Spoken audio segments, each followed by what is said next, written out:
রাঙামাটি প্রাকৃতিক সৌন্দর্যের অপার লীলাভূমি। এখানকার লেক, ঝর্ণা, বিস্তীর্ণ নীলাকাশ, পাহাড়, সর্বোপরি আদিবাসী মানুষের সহজ সরল জীবন আপনাকে বিমোহিত করবে। এখানে যেদিকে তাকাবেন নজরে পড়বে কেবল পাহাড় আর কাপ্তাই লেকের পানি। বিশাল কাপ্তাই লেকের পুরোটাই যেন অপার মমতায় দুহাত দিয়ে ধরে রেখেছে সুন্দর প্রকৃতি এবং পাহাড়গুলোকে। বন্ধুরা, রাঙামাটি জেলা বাংলাদেশের দক্ষিণ পূর্বাঞ্চলে অবস্থিত চট্টগ্রাম বিভাগের একটি প্রশাসনিক অঞ্চল। আর এই রাঙামাটি জেলা হলো বাংলাদেশের সর্ববৃহৎ জেলা। রাঙামাটি জেলা প্রতিষ্ঠিত হয় 1880 সালে। এটি বাংলাদেশের একমাত্র জেলা যার সাথে ভারত ও মিয়ানমার দুটি দেশেরই আন্তর্জাতিক সীমানা রয়েছে।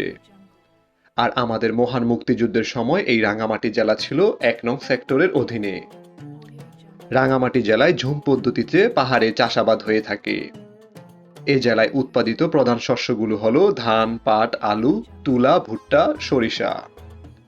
রাঙামাটি জেলায় রয়েছে বাংলাদেশের সর্ববৃহৎ কাগজ কল কর্ণফুলী কাগজ কল এবং রয়েছে দেশের বৃহত্তম পানি বিদ্যুৎ কেন্দ্র কাপ্তাই পানি বিদ্যুৎ কেন্দ্র।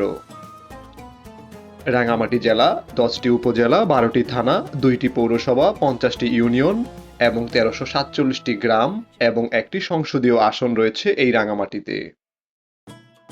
বন্ধুরা, রাঙামাটিতে অসম্ভব কিছু সুন্দর দর্শনীয় স্থান রয়েছে। আসাম বস্তি সেতু, ফুরমন পাহাড়, কলাবাগান ঝর্ণা, ঝুলন্ত সেতু, জেদবন বিহার, আনন্দ বিহার, রাজবন বিহার, সাজেক বেলি সহ অসম্ভব সুন্দর দর্শনীয় স্থান রয়েছে এই রাঙামাটিতে। রাঙামাটি জেলায় যোগাযোগের প্রধান সড়ক চট্টগ্রাম রাঙামাটি মহাসড়ক। যারা এই মনোমুগ্ধকর সুন্দর রাঙামাটিতে যেতে চান তাদের জন্য ঢাকা টু রাঙামাটি অনেকগুলো পরিবহন রয়েছে, যেমন সোহাগ, সৌদিয়া, শ্যামলী, হানিফ, ঈগল ইত্যাদি।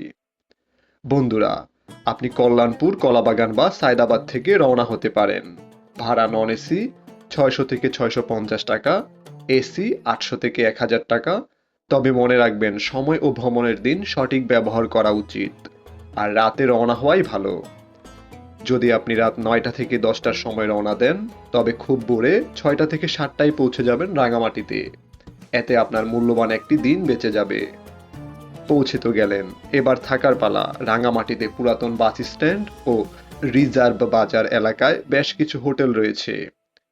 তবে হোটেলে ওঠার আগে যদি একটু বিবেচনা করেন হোটেলটি কাপ্তাই লেকের পাশে কিনা, তাহলে আপনি হোটেল থেকে লেকের মনোরম পরিবেশ ও বাতাস উপভোগ করতে পারবেন। বন্ধুরা, এরকমই মজাদার এবং ইন্টারেস্টিং ভিডিও পেতে চ্যানেলটি সাবস্ক্রাইব করে পাশেই থাকুন।